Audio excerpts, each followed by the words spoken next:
If you're looking for an amazing game that will have you so frustrated you're banging your head against the wall, wondering why you ever picked up a gaming controller when you were younger, but still have you coming back like you're addicted to chasing the dragon, you are in luck. Black Myth Wukong will satisfy that desire while simultaneously leaving you awestruck at how stunning the backdrop is on your journey to the west.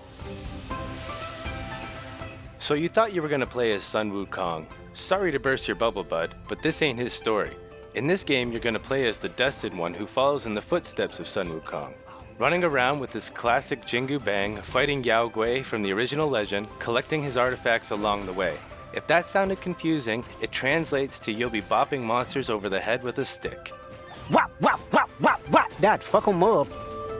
This game goes from 0 to 100 in the first few seconds with an incredible battle that hypes you up to the point you're ready to take on anything. Basically the Ultra Instinct of the Monkey King. Big staff swinging, going 10 toes in against an army of gods. But this is just a tease, because as soon as it looks like you're about to win, a cutscene starts where the giant gods all line up and unload on your face, beating you into the ground to the point where the next time you control your character, you're the Destined One. A basic bitch barely able to swing a staff, leaving you grinding for that feeling for the next 6 chapters. As for the combat, you're given a false sense of confidence with the first couple of enemies being able to slap them around until you meet the first chief, who quickly smacks that thought out of your mind. This is where you get your first taste of the rest of the game, where you spend 95% of the fight flipping around the arena like Simone Biles at the Olympics, only to get 2 pokes in with your staff before either getting the Chris Brown treatment or starting your next floor routine. Thankfully, there's no consequences to dying in this game, because you're going to be doing that over and over and over again. You might get frustrated with the linear style of the first chapter, where it leads you from boss fight to boss fight with a few small adds along the way to waste your health on the way to the next fight. That ends pretty quick. You will be begging for a map in later chapters, where you wander lost in a maze trying not to get locked out of content on your way from fight to fight. Did I mention this game doesn't have a map? This will leave you fast traveling from shrine to shrine to find that one area you're looking for with a secret boss connected to a hidden quest that has no markers or objectives listed for you to follow but spans across multiple chapters.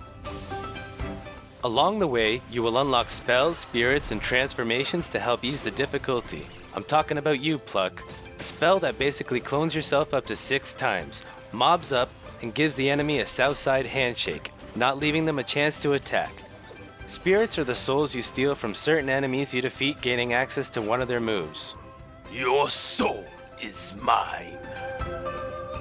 You get transformations by adding insult to injury and taking the weapon of an enemy after giving them a beatdown. When you transform, you turn into a different character completely to give a surprise stranger stomping. When you finally get the hang of a boss and beat it like the kid who bullied you in school, you walk a little further and his bigger cousin is waiting down the hall to bounce your head off the lockers for your lunch money. Oh, what's that? Another memorable boss fight with a different moveset for you to repeatedly die to while learning how to dodge? This gauntlet of a game has 107 unique bosses spanning across 6 chapters. You'll get your cheeks clapped more than a few times. And won't get bored with repetitive ads filling in levels so a game looks bigger. Eventually you'll get cocky and think you're the new God of War and want a rematch with some of the bosses who wipe the floor with you from one side of the arena to the other. This is where New Game Plus comes into play, where they will have your new godlike build feeling like tissue paper in the rain. Despite the difficulty, the game will have you coming back for your fix like a feverish fiend. You will also have a chance to get all the bosses you might have got locked out of the first time, providing you don't make the same mistakes again. The visually mesmerizing landscapes of the levels will have you pausing your journey just to stop and take in the views like eye candy for a tourist in a foreign land.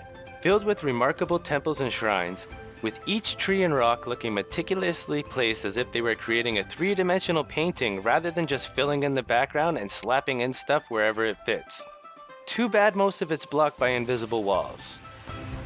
The game runs so smoothly that you will feel spoiled compared to the unfinished games we are used to hitting the market.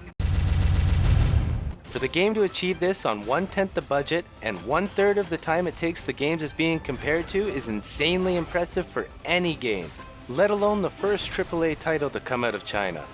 It's putting most games that hit the market to shame. I give this epic journey a 9.9. It would have been a 10, but I'm lost looking for that last 0.1. I'm sure I'll find it when I find a map in the game.